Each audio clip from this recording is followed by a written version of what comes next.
Hello, and welcome to the My Old Car video log, where I document how I maintain, repair, and occasionally make upgrades to my 1974 Chevrolet Monte Carlo that's been my daily driver since 1984.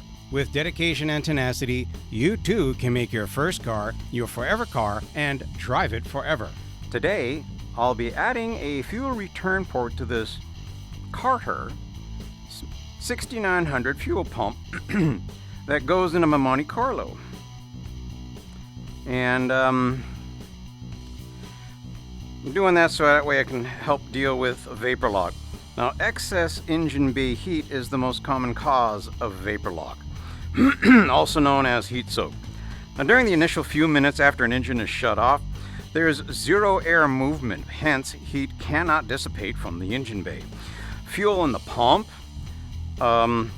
line, and carburetor heats up, percolates, and pushes its way past the needle and seat in the carburetor, thus flooding the engine. Now, car manufacturers' early solution to vapor lock was a canister fuel filter that would have a it would have like an additional little return port, allowing fuel to be pumped back into the tank. Well, they determined that it was better to actually put that return orifice into the pump instead. And now these return ports regulate fuel via a small orifice. Now, you don't want a big orifice, otherwise the pump works too hard and can't keep up with the engine's demands. When the engine shuts off, the pump stops pumping and excess pressure bleeds off via the return port into the tank. Now, I'm partial to these Carter pumps because they can be disassembled, and rebuild kits are still available. So, for this project, I want to add this.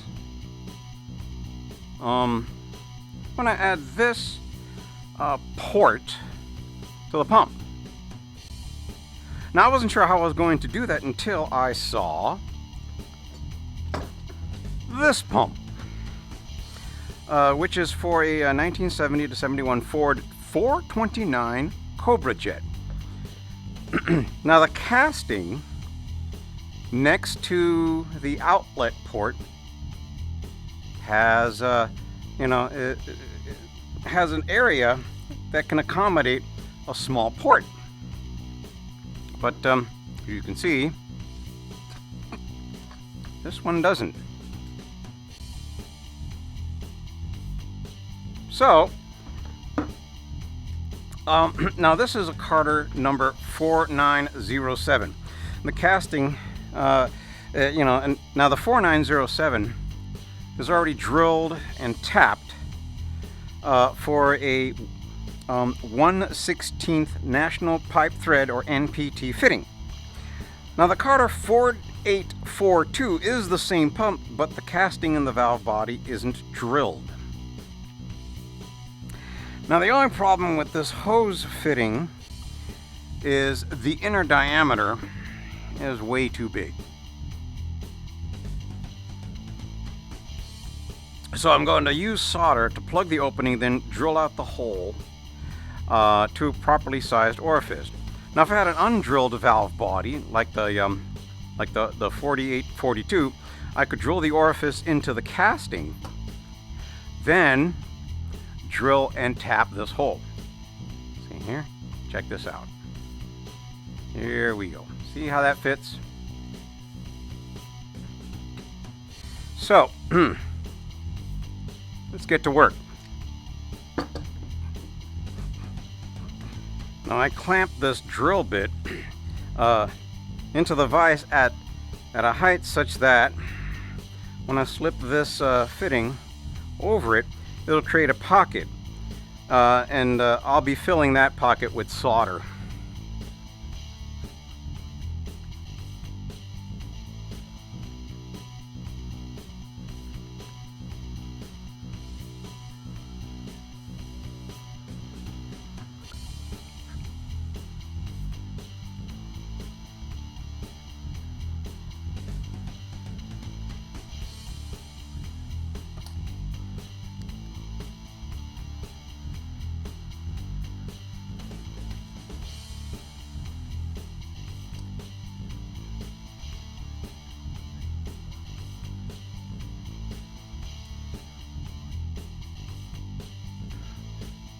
Now let's let that cool. Alright, now that it's cool, let's examine this.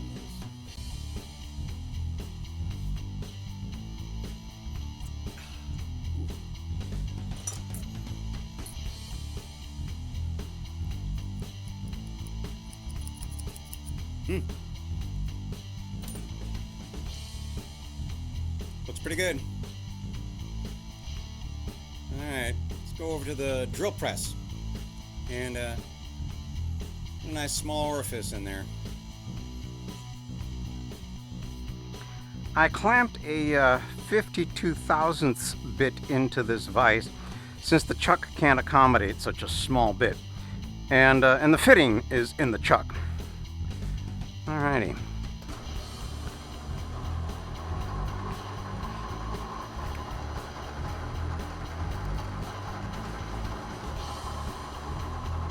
There we go.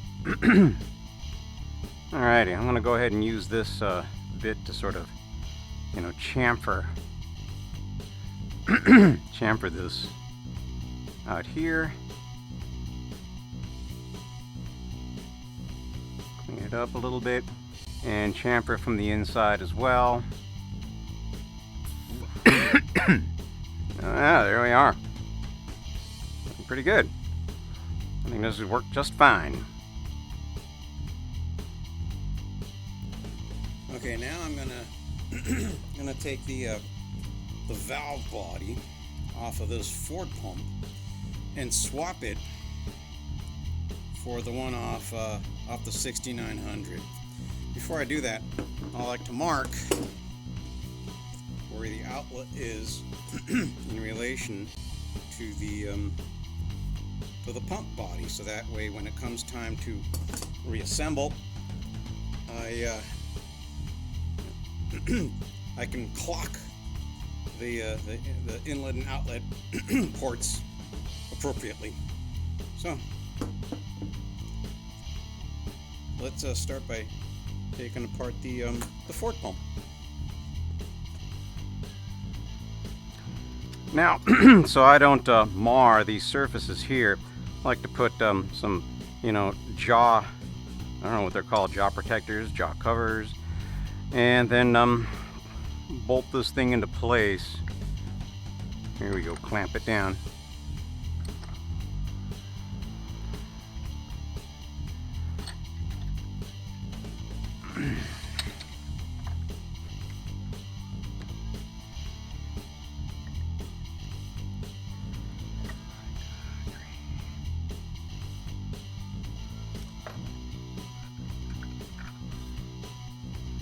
Whoa, check that out. Score! This pump has 2 inlet and 2 outlet valves. I'm gonna, there's a reason for this, for my excitement about this. I'll show you as soon as I open up the 6900 pump.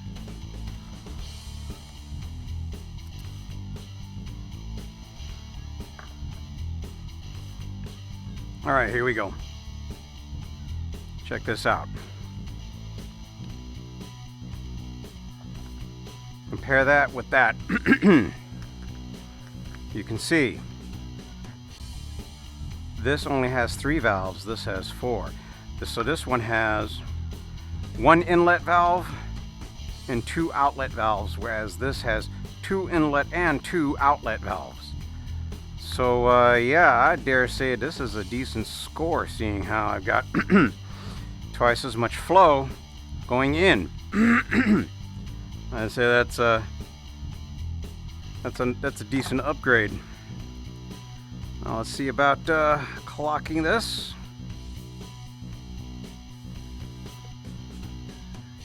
There it is. This goes here, like that. Yeah.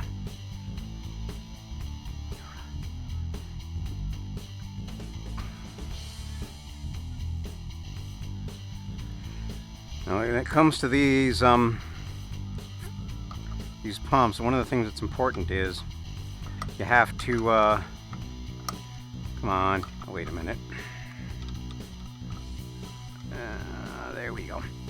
You have to preload the diaphragm. You see this? Because if you try and screw this down now, you're gonna put excess stress and unnecessary tension and maybe even damage the diaphragm, which is a big no-no. So you got to preload it. You can see by preloading the all the holes line up the way they're supposed to, and then put this in place. There we go.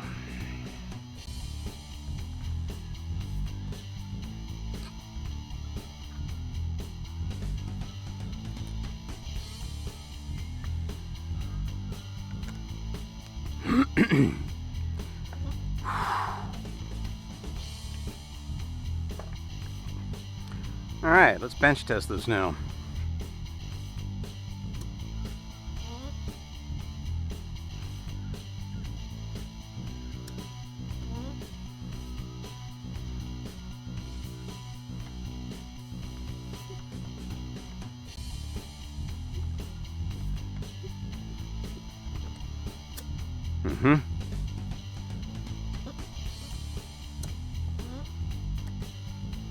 Seems to be working great.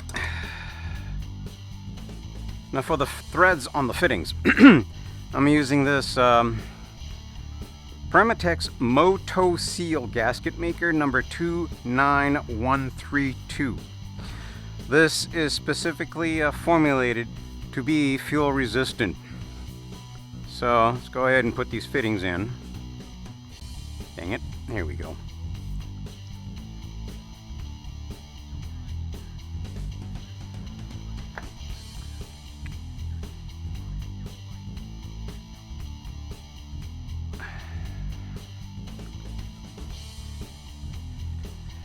Whoa, I actually don't need this one. This already has that. Oh well. But this is the out. There we go.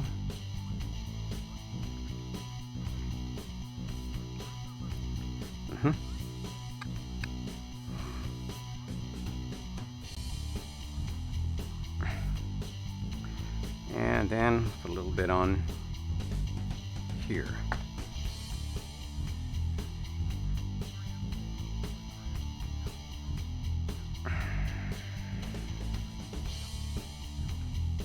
Okay.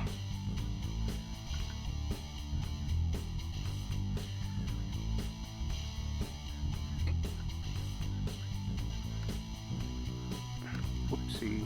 Take 3.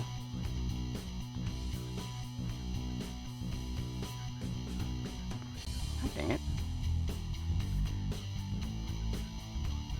There it is. Alrighty.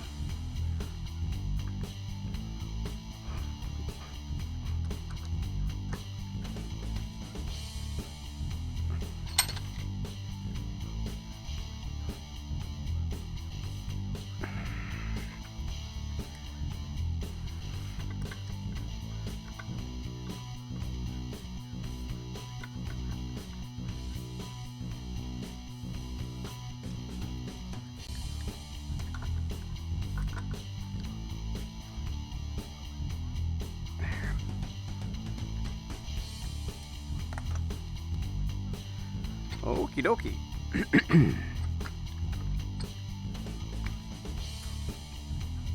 This looks like it's ready to go into the car. If you enjoyed the video and found it useful, please be sure to click the like button. Now if you'll excuse me, I think it's time for a drive.